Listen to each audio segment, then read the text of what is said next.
ဟူးရှေးရှေးတုန်းကမြန်မာလီအထက်ပိုင်းရွာလေးဒီဝါမှာ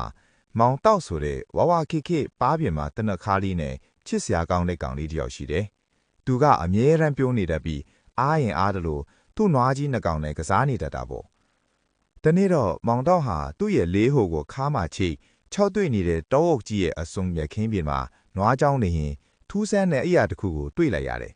။မြက်ခင်းပြင်ရဲ့အလဲ့မှာရှိရဲ့ညောင်ပင်ကြီးရဲ့အမြစ်ကြားထဲမှာတောက်ပနေတဲ့ဦးကြီးတစ်လုံးကိုတွေ့လိုက်ရတာပါ။အဲ့ဒီဦးကြီးဟာပုံမှန်ဦးလီလို့မဟုတ်ဘူး။အယောင်တွေးတွေကလင်းလက်နေပြီးမျက်နှာပြင်မှာလည်းထူးဆန်းတဲ့မော်အမတ်အသားလေးတွေပါနေတယ်။စူးစမ်းခြင်းစိတ်ပြင်းပြတဲ့မောင်တောက်ဟာဦးကြီးနာကိုတဖြည်းဖြည်းချင်းကပ်သွားပြီးလက်ကလေးနဲ့အသားအရာတို့ကြည့်လိုက်တယ်။ဒုံ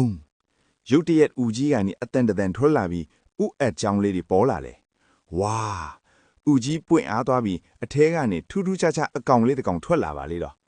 အဲ့ဒီအကောင်လေးဟာအရေပြားပါလင်းလက်နေပြီးမျက်လုံးလေးတွေကစိန်ပွင့်လေးတွေလိုတောက်ပနေတယ်။သူကမောင်တောက်ကိုမြင်တော့မကြောက်ပဲခုံဆွနဲ့မောင်တောက်ရဲ့ပခုံးပေါ်တက်လာပါတော့တယ်။မောင်တောက်ဟာအဲ့ဒီအကောင်လေးကိုကြည့်ပြီးအံ့ဩနေမိတယ်။ဒါပေမဲ့သူတို့နောက်ကတောအုပ်ကြီးတွေကနေကြောက်စရာကောင်းတဲ့အတန်တစ်ခုထွက်လာတဲ့အခါမှာတော့သူတို့ရဲ့စွန့်စားကန်းကစတင်တော့မှဖြစ်ကြောင်းမောင်တောက်သိ